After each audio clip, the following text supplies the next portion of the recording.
Hello दोस्तों, मैं विजय Nifty वाला के इस वीडियो में आप सभी का स्वागत करता हूँ। एक काफ़ी बड़ी खबर आईएफसीआई की लिए आई है।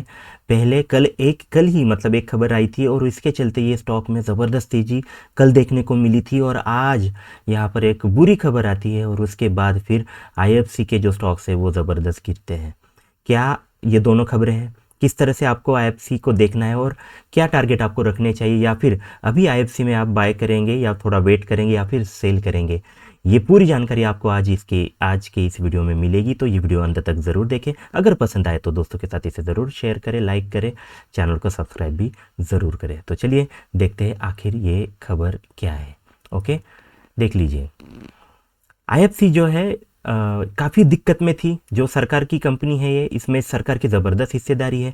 इसके ऑपरेशन में कई कई सारी दिक्कतें आई थी, तो इसमें सुधार करने के लिए कंपनी कई सारी चीज़ें कर रही है। तो इसी से रिलेटेड उन्होंने ये किया है कि अभी जो मर्जर था वो, उसकी खबर कल आई थी कि वो कई सारी उनकी जो कंपनीज थी वो एक ही साथ वहाँ पर मर्ज करने का वहाँ पर सोच रही थी। तो ये खबर बाजार को काफ़ी अच्छी लगी और ज़बरदस्त शेयर वहाँ पर दौड़ा था। तो सुधार करने के कई सारे प्रयास यहाँ पर आईएफसीआई के जो कुछ मैनेजमेंट है वो कर रही है। बट उसके लिए उनके पास तो दोस्तों कैपिटल की कमी है, और आप जानते हैं कि कोई भी बिजनेस को अगर चलना है तो उसे कैपिटल की काफ़ी सारी ज़रूरत होती है। कैपिटल की कमी की वजह से ग्रोथ पर इम्पैक्ट पूरा एडवर्स पड़ जाता है। तो इस वक्त इसीलिए ये जो कंपनी है ये दोस्तों, कैपिटल की कमी के कारण उन्होंने क्या किया है कि उनके कई सारे जो काम है उसमें से कर्ज देने वाला जो बिजनेस है वो यहाँ पर ये बंद कर रहे हैं। मतलब ये जो आईएफसीआई है, कई सारे कार्य करता था, कई सारे उनकी जो काम थे उसमें से एक काम था कर्ज देने वाला। तो इन्होंने अभी ये डिसीजन लिया है कि वो अब इसके बाद कर्ज नहीं देंगे। क्यों कर्ज नहीं देंगे इसकी बारे में आगे हम वहाँ पर डिस्कशन करेंगे। क्यों क्यों ये कर्ज देना पूरा यहाँ पर बंद कर रहे हैं वो आगे देखेंगे। उसके साथ साथ अभी वो क्या करेंगे, जो उनका पूरा फोकस होगा वो कर्ज देने के बजाय वो अभी इंफ्रास्ट्रक्चर को एडवाइजरी के फर्म के वो यहाँ पर काम करेंगे। मतलब जो जो सरकार की स्पेशली जो इंफ्रास्ट्रक्चर एक्टिविटी होगी, जो जो उनके बड़े बड़े कोई वहाँ पर उद्योग होंगे, इंफ्रास्ट्रक्चर से रिलेटेड कोई भी एक्टिविटी होगी, तो वहाँ पर ये एडवाइजरी की तरह यहाँ पर काम करेंगी। कर्जा देना बंद करने के बाद यहाँ पर एडवाइजरी का काम ये अभी आईएफसीआई पूरी तरह से करने वाली है। तो इसमें सरकार को वो क्या क्या मदद करेंगी देखेंगे दोस्तों। देख लीजिए, भारत सरकार द्वारा जो कुछ इंडस्ट्री की लॉन्ग टर्म फाइनेंशियल जो मदद है वो ये आईएफसीआई करने वाली है। मतलब इंडस्ट्री के लिए जो लॉन्ग एक्चुअल में इसकी जो स्थापना की गई थी आईएफसीआई की, वो इसी वजह से की थी कि ये लॉन्ग टर्म का जो कुछ फिनेंशियल मदद हो वो भारत सरकार के कई बड़े प्रोजेक्ट को कर सके। तो यही काम अभी वो ज़्यादा करेगी कि इंडस्ट्री को लॉन्ग टर्म फाइनेंशियल मदद करेंगी। मैन्युफैक्चरिंग हो, इंफ्रास्ट्रक्चर हो, इन जो प्रमुख क्षेत्र है दोस्तों, सेक्टर्स है, मैन्युफैक्चरिंग, इंफ्रास्ट्रक्चर, इसके विकास में, इसके डेवलपमेंट में वो यहाँ पर अभी मदद करने वाली है, जिससे कि इन सेक्टर को बढ़ावा मिल सके। ओके, तो सरकार ने यही काम के लिए इसे बनाया था 1948। मतलब जब भारत को वहाँ इंडिपेंडेंस मिला था तब यहाँ इसकी स्थापना 1948 के अराउंड की गई थी। तो काफ़ी पुरानी ये कंपनी है। उसका रीज़न ये था कि वो लॉन्ग टर्म फाइनेंशियल मदद कर सके। बट हाल ही में आईएफसी ने क्या किया था, ये जो इसका मेजर काम है उसे छोड़कर ये टर्म लोन देना, कॉरपोरेट लोन रिस्ट्रक्चरिंग, ऐसे कई फिनेंशियल सर्विसेज देने का काम यहाँ पर किया था। एडवाइजरी का जो मेन काम है वो छोड़कर वो यहाँ पर जो टर्म लोन, कॉरपोरेट लोन देने जैसा फिनेंशियल सर्विसेज देने की उन्होंने यहाँ पर प्रयास किया। बट वो जो चीज़ थी वो इतनी अच्छी नहीं थी, क्योंकि जो लोन ये दे रही थी तो उसमें कई सारे एनपीए में ज़बरदस्त बढ़ोतरी हुई थी।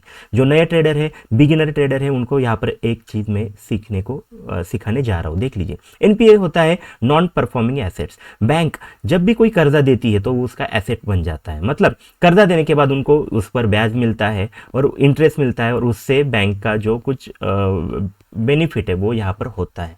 तो कर्जा देना ये एक एसेट है इन बैंकों के लिए। और जब कभी ये एसेट, जब कोई बैंक कर्ज देती है और वो कर्जदार जो होता है वो अगर वहाँ पर डिफ़ॉल्ट घोषित करता है या फिर वो कर्जा देना या फिर इंस्टॉलमेंट भरना बंद कर देता है, तो क्या होता है कि उन्होंने जो सोचा था कि इतना प्रॉफिट होगा, उससे उन्हें नुकसान होता है। क्यों? क्योंकि उनका जो एसेट है वो अभी उन्हें पैसे मिलाकर नहीं दे रहा है, उल्टा इन्होंने जो पैसा दिया था वो अभी रिटर्न भी मिलना मुश्किल हो जाता है। तो ये बड़ी चीज़ की दिक्कत की चीज़ होती है हर बैंक के सामने की एनपीए, नॉन परफॉर्मिंग एसेट्स, जो कर्ज देना या फिर इंस्टॉलमेंट भरना बंद कर रहे हैं, ऐसे जो एनपीए जो है जितने कम होंगे उतनी बैंकों की जो ग्रोथ होगी वो ज़्यादा अच्छी हो सकती है। तो हर कोई बैंक यही चाहता है कि उनके एनपीए कम से कम रहे। ऐसा तो नहीं होगा कि पूरे एनपीए पूरे के पूरे खत्म हो गए, ऐसे नहीं होता। कई बार कई सारे बिजनेसेस दिक्कत में आते हैं और वो फिर एनपीए मतलब वो कर्जा चुकाने में सक्षम नहीं होते हैं।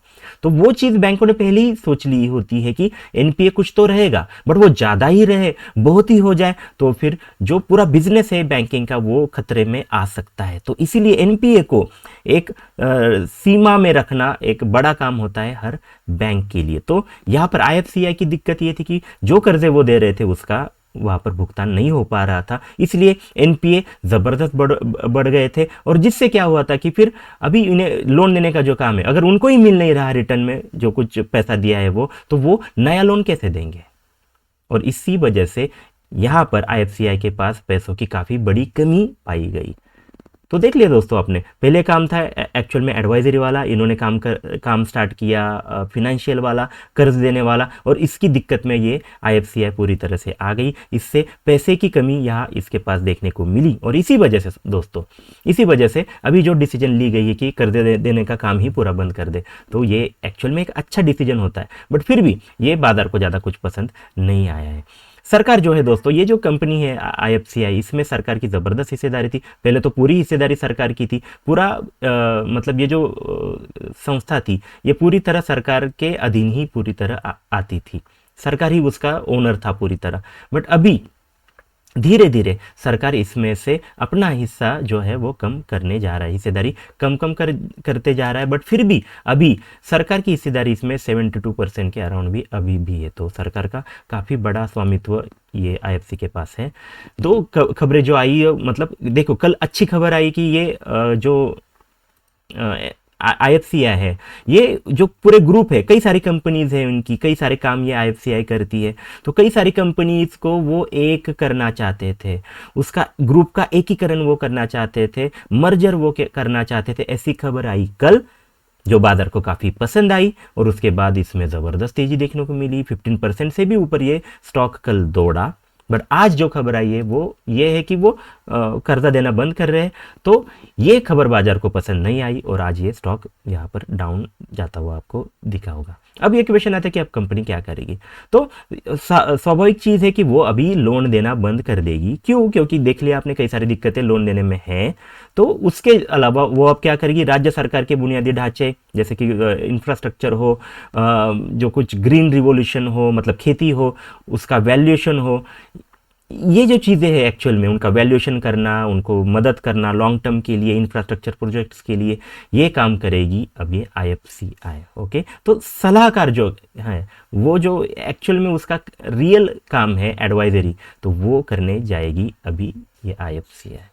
तो दोस्तों इस तरह से ये पूरा रोल, यहाँ पर कई सारी घटनाएं हो रही है, आईएफसीआई में कई सारे बातें आ रही है, क्योंकि वो वहाँ पर रिकंस्ट्रक्शन करना चाहते हैं, मैनेजमेंट उसमें सुधार करना चाहता है आईएफसी में। तो कई सारे रिजल्ट से रिलेटेड बातें हर रोज़ बाजार में आएगी। कई बार इससे बाजार को कुछ बातें अच्छी लगेगी तो बाजार ऊपर जाएगा, मतलब ये स्टॉक ऊपर जाएगा। कोई अगर चीज़ बुरी लगती है तो स्टॉक नीचे भी जा सकता है। तो ये जो आईएफसीआई पर आपको नज़र रखनी चाहिए। और मतलब नियर फ्यूचर में सरकार इसमें 500 करोड़ रुपए इन्वेस्ट कर रहे हैं। कितना?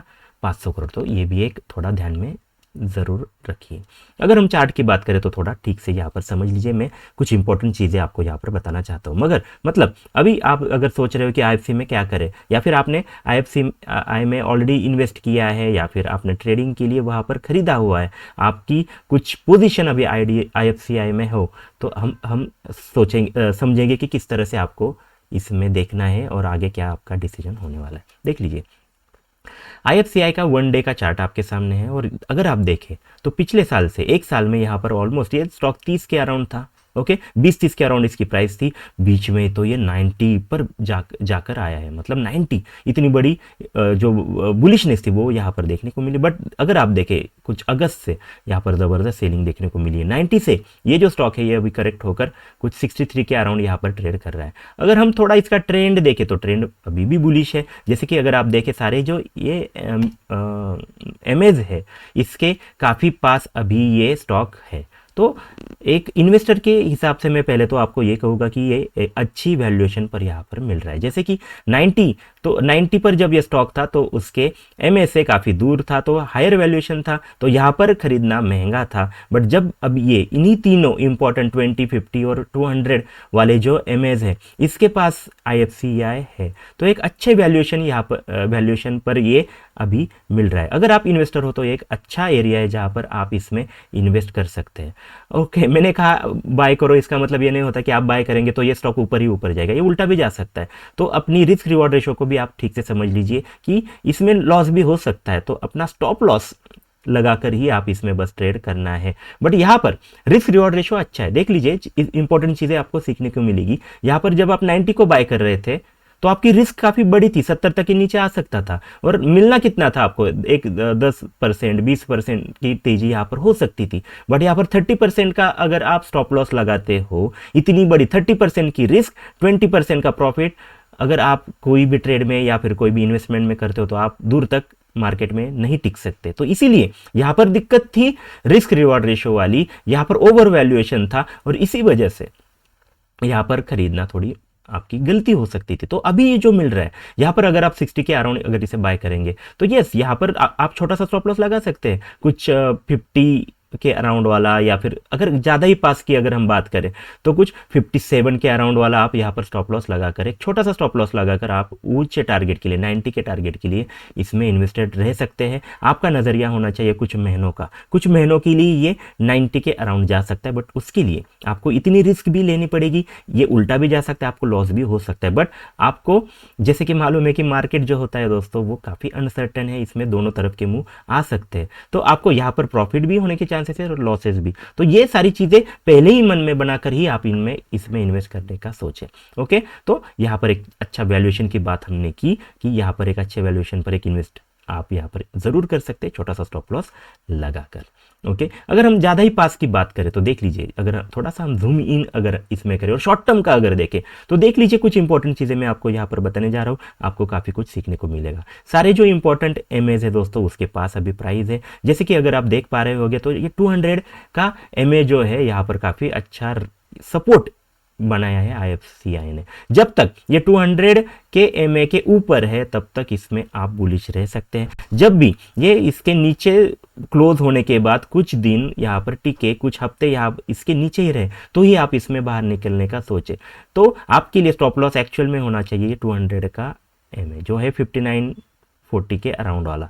तो अभी प्राइस चल रही है 63, तो आप यहाँ पर 59 हो तो 58 के अराउंड 57 के अराउंड या आप यहाँ पर एक छोटा सा स्टॉप लॉस लगा सकते हैं। और आपको बड़ा टारगेट कब मिलेगा, जब यहाँ पर 70 की प्राइस तोड़ेगा। जैसे कि अभी यहाँ पर ऊपर आने के बाद यहाँ पर थोड़ा सा रेजिस्टेंस, रिसेंट रेजिस्टेंस है 70 के अराउंड वाला, तो आप क्या करेंगे, यहाँ पर आपको अगर बाइंग करनी है तो बेस्ट लेवल होगा यही, इसके आसपास आप बाय करें, या फिर ये टूटने के बाद अगर आप सेफली थोड़ा देखना चाहते हैं स्टॉक को तो 70 टूटने के बाद आप यहाँ एंट्री कर सकते हैं। आपका टारगेट 90 होगा और उसके बाद का जो टारगेट होगा वो आपका एक 110 या फिर 120 के अराउंड भी आपके टारगेट यहाँ पर आपको ज़रूर मिल सकते हैं। तो इन चीज़ों का आप ज़रूर ध्यान में रखिए।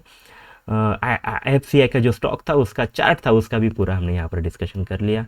आई होप ये सारी जो चीज़ें हैं मैंने जो आपको ये खबर बताई और उसके साथ साथ चार्ट का जो एनालिसिस किया वो भी आपको ज़रूर पसंद आया होगा। दोस्तों काफ़ी मेहनत लगती है ऐसे वीडियोस बनाने के लिए। अगर आप हमारी इस जो प्रयास है इसे अगर सराहना करना चाहते हैं, हमें मोटिवेट करना चाहते हैं तो दोस्तों के साथ इस वीडियो को शेयर करें, लाइक करें, और अगर आपके मन में कोई क्वेश्चन हो, आपको हमारी कुछ हेल्प चाहिए होगी तो कमेंट सेक्शन में ज़रूर आपके क्वेश्चन पूछिए, हम जवाब देने का ज़रूर वहाँ पर प्रयास करेंगे।